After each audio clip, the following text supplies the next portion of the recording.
그 휠체어를 제가 말씀을 드릴 때 휠체어가 그 어떤 환자가 됐든 어떤 그 보통 아팠을 때 다쳤을 때나 이렇게 하는데 휠체어를 이렇게 꺾을 수 있게 만들죠. 핸드카 부분에서도 제가 나왔었죠.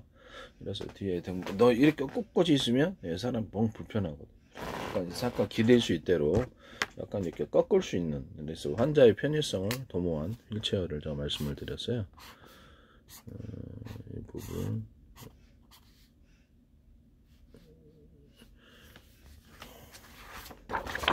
이 부분을 말씀드릴게요. 휠체어를 이거를 꺾을 수 있게 하자. 그래서 환자 편의성을 좀 도모하자. 이게 환자 입장에서는 불편하거든요.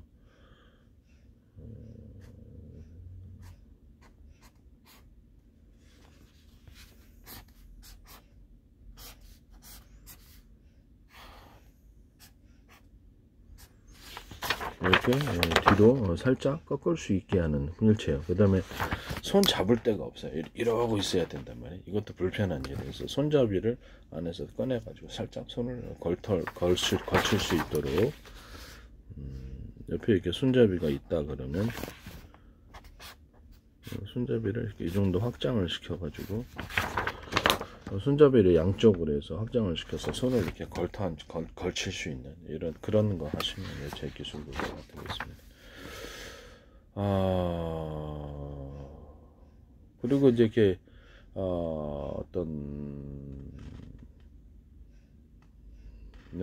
그런 거 만드시면 제 기술 구조가 되겠습니다.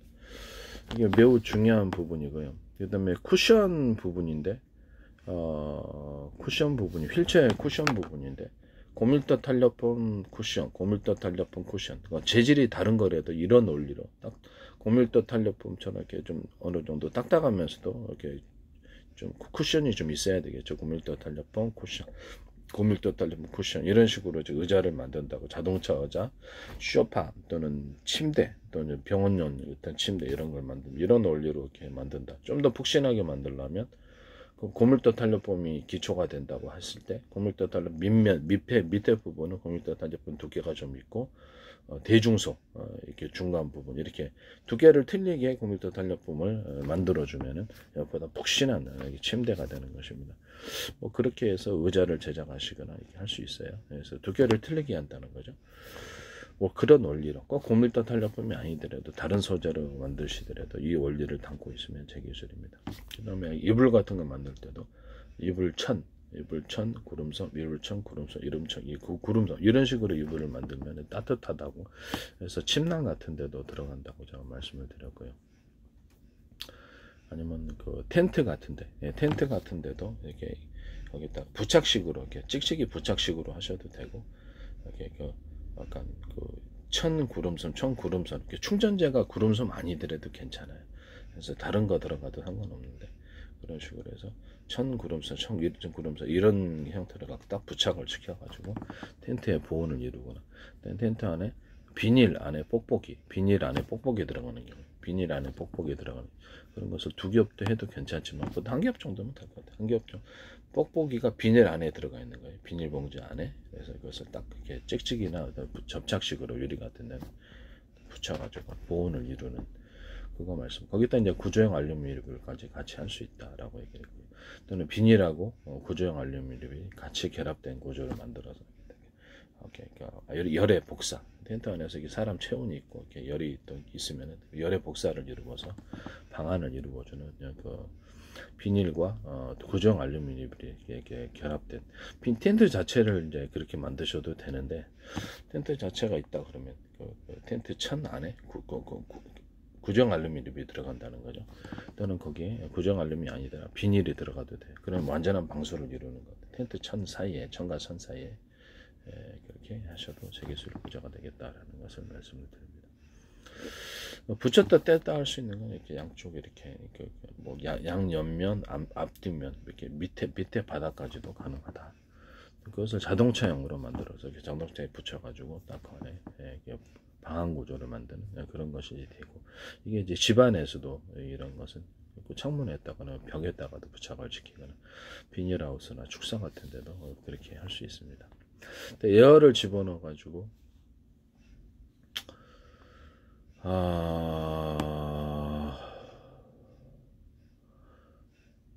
에어를 집어넣어서 이렇게 그 어떤 그 에어를 제가 집어넣어갖고 이렇게 집안에 창문 같은데 이렇게 에어를 집어넣으니까 공기층이 형성이 되는 그런 그 방한 장치를 말씀을 드렸죠. 에어를 집어넣으면 공기층이 형성되어서 뭐 두께는 알아서 하십시오.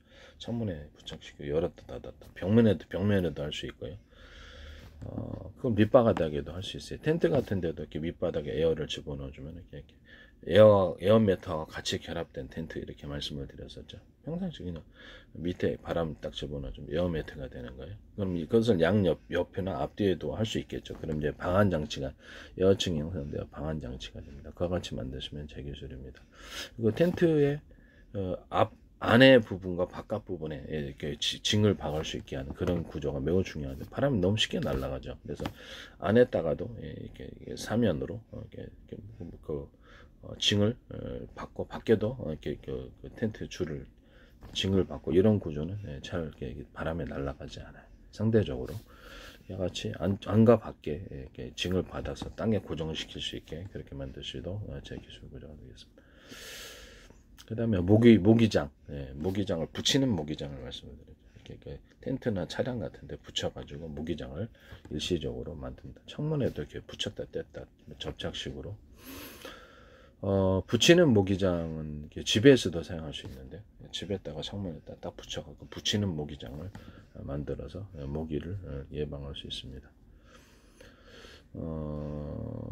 찍찍이식으로 하셔도 되겠죠. 그러면 현관문에다가도 이렇게 딱 달아놓거나 또 이것이 이제 축사 부분, 축사에다가도 달아놓거나 아니면 비닐하우스 부분에도 이렇게 곤충 같은 것들이 못 들어오게 하기 위해서 바람은 통하고 그것도 이제 가능하다라는 것을 말씀을 드립니다. 붙이는 모기장 만드시면 제 기술 구조가 되겠습니다. 그리고 집안에 보면 방충망 있잖아요. 집안에 유리창 같은 방충망인데 거기다 작은 건전지를 달고 우리가 모기 이렇게 그 테니스처럼 만들어 가지고 테니스 라켓처럼 만들어 가지고 이렇게 모기 잡는 거 있잖아요. 그거 형식으로 작은 건전지 하나를 달아 매들이 만져도 큰 문제는 없게끔 작은 건전지 하나를 달아 가지고 건전지 뗐다 뺐다 할 수 있게 이렇게 달아 가지고 전체적으로 알루미늄 그렇게 망이잖아요, 보통은. 그래서 전기가 흐르게 해서 모기를 방지하는 그런 아이디어도 제가 제시했고요. 그 다음에 여름에 황사 같은 거 올 때 문 열어놓긴 열어놔야 되는데 찝찝한 이런 경우 이렇게 부직포를 그 안에다 장착을 하든지 뭐 부직포 아니더라도 다른 것도 괜찮아요. 부직포가 싸니까 부직포는 이렇게 먼지 묻으면 딱 떼어내면 되고 싸거든요. 그래서 부직포 같은 안으로 제가 이렇게 딱 필터를 만들어서 창문에다 부착식으로 기존 창문을 다 뜯어 갖고 할 수는 없잖아요.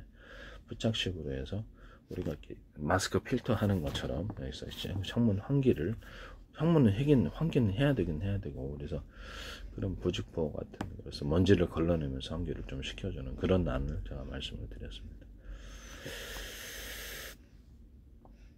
그 다음에 그 바닥 그 장판 같은데도 구조형 알루미늄 결합한 장판, 그 다음에 벽지, 실크 벽지가 되든 몸 벽지가 되든 거기다 구조형 알루미늄을 부분적이든 뭐 전체이든 결합하는 한, 그 다음에 기존의 모든 단열 벽지 같은 그런 데도 단열 벽지식의 모든 단열재가 되든 모든 단열재에도 구조형 알루미늄을 결합시키는 훨씬 더 열의 복사가 쉬워서 따뜻하다라고 말씀. 그것도 내시 기술의 구조고.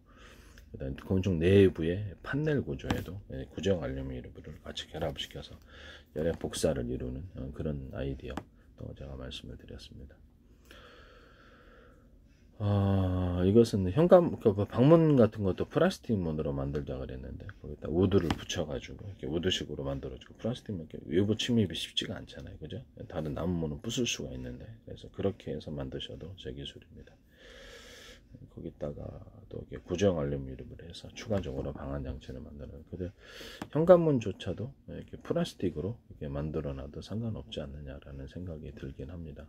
좀 불에 대해서 좀 취약한 이런 부분을 이렇게 플라스틱이고 겉에만 이렇게 딱 금속으로 해줘도 되는.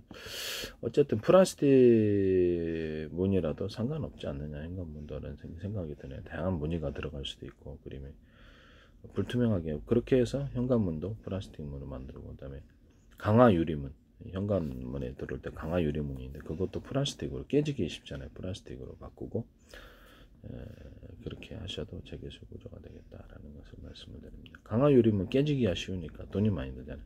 그리고 그 카페 같은데 유리창 깨기가 쉬우니까 기존에 이제 유리창을 다 제거할 수는 없으니까 야 부착식으로 해가지고 또 필름 부착식으로 해도 되는데 제 생각에는 그냥 그 플라스틱 그 창처럼 해가지고 플라스틱 창을 하나 얇은 걸 만들어서 이렇게 깨도 유리창에 직접적인 타격이 가해지지 않도록 플라스틱 창을 덧붙이는 그러니까 단열까지도 된단 말이에요. 그런 거 말씀을 드리고 내열 구조를 그것은 가정용으로도 되죠.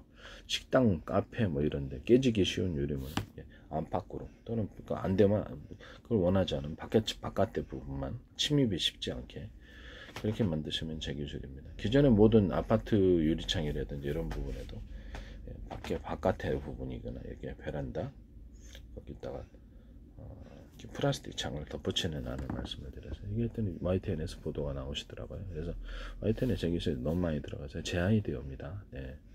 제 페이스북에 국정원, 행정안전부, 노동부, 경찰청, 뭐 한국은행도 했었고 뭐 그다음에 주한미 대사관, 서울시, 인천시 뭐 지방 그 국가야 기관이 굉장히 저한테 광고를 많이 내셨고요. 카이스트 뭐 지적재산권 협회 뭐 다양한 구글 뭐 마이크로소프트 네이버 뭐 다양한 데서 다 광고를 하나 천문 수출하셨죠. 네. 그것도 하나 천문 광고하셨고요. 하나그룹 군수그룹인데 A사 레이더에서 제 기술이 들어간 의심스럽게 보고 있습니다. 제 아이디어가 들어간 것 같아서 이렇게 레이더의 소자가 면적이 제한되어 있잖아요. 돔이 그러다 보니까 레이더 소자를 대중소라는 개념으로 들어가서 사이즈를 틀리게 들어가면 많이 집적할 수 있거든요. 그 안에서 이게 팀별로 전파를 쏘는 이 기술이 들어갔을 거라고 저는 생각하고요. 전원 공급기 방식에 있어서 약간 전선 안에 구리선이 두께가 대중소 틀리게 해서 주파수 방식으로 변환시켜서 이게 모토에도 일반 모든 전세계 전원 공급기 모토에 들어가는 직전에선에도 들어가고요. 모토 자체에도 이렇게 구리가 대중소 두께가 틀린 구리선이 들어가면 주파수 방식으로 모터가 돌아가요.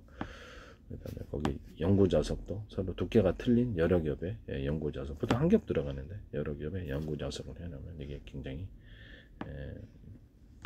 파워가 좋아진다라고 말씀을 드렸었습니다. 그 다음에 약간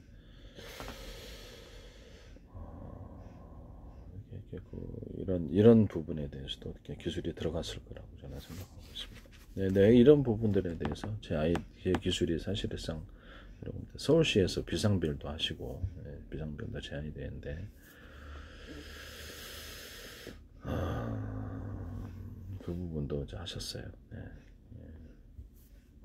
제 기술이 너무 많이 구체적으로 많이 들어가고 있습니다. 현대기아차에서 YTN에서 보도해가지고 배터리에다가 격벽 시스템 만들고 냉난방 해주는 겨울에 출력이 떨어지는 이유가 열을 담고 있어요. 외부 온데 열을 뺏기니까 출력이 떨어지고 그 다음에 그걸 기술 구조를 몰랐을 거예요. 다른 사람들. 그 다음에 거기에 전해질 구조다 보니까 전해질 구조를 통해서 얼어요. 얼다 보니까 리튬이온이 원활하게 왔다 갔지 않다. 그래서 내가 그 기존의 배터리, 자동차 배터리, 모든 배터리 전해질 구조를 갖고 있는 게 그러니까 그 중간에 관을 전해질이 흐르는 관을 만들어서 외부의 온도를 상대적으로 좀 그렇게 낮죠. 그러니까 그 관에서만 이렇게 전해질이 움직이는 그런 기술 구조가 전 세계 아마 아이디어도 이런 전고체 배터리를 만들 필요가 없어요. 제 생각에는 이렇게 만드시면 제 기술입니다. 그럼 흑연 어떤 음극재나 또는 양극재 이렇게 만드실 때 흑연 코쿠스 구조부터 해가지고 가루 형태를 대중소 이렇게 만들어 놓고 약간 상대적으로 그 알갱이가 큰 걸로 가지고 뼈대를 만들고 이렇게 만드시면 굉장히 집적이 많이 된다라고 얘기를 했었어요. 그 뼈대는 좀 튼튼한 걸로 만들고 막 그런다는 거죠. 그래서 양극재도 이제 그런 형식으로 가루 어떤 입자 형태가 들어갈 때 대중소 틀리게 들어간다는 거죠. 이 기술이 들어갑니다. 그런 부분을 제가 말씀을 드리고요. 건전지 같은데 이런데 보통 그 아연층 들어가거나 이렇게 이런 부분들 또는 뭐 탄소봉 들어가잖아요. 근데 탄소봉도 여러 겹으로 만들어 준다는 거죠. 그러면 집적도가 좋아지고 아연 금속층도 이렇게 어떻게 됐든 간에 여러 겹으로 두께를 여러 겹으로 만들어지되 그렇게 방향이, 에너지가 흐르는 방향이 얇은, 그 다음에 에너지를 갖다가 밑에서 이렇게 방향 자체가 그렇게 해서 여러 겹으로 만들어주면 굉장히 집독도가 좋아. 2차 전지에서도 이 기술이 있을 수도 있고요. 배터리 구조의 다른 데도 다 쓰일 수 있습니다. 이와 같이 하시면 제 기술이 되겠습니다. 납축 배터리 안에서도 이렇게 판 넣으시잖아요. 이렇게 판을 넣으시는데 그것도 두께를 틀리게 해서 넣으시면 집중도가 굉장히 좋아집니다. 납축 배터리에도 케이스를 좀 보강해가지고 좀 위부 온도에 취약하지 않게 납축 배터리 약간 얇은 케이스를 하나 더 보강한 구조, 그것도 제 기술 구조가 되겠다라는 것을 말씀을 드립니다. 일단은 어떤 데든 남의 기술을 함부로 이렇게 쓰시면 안 됩니다. 네.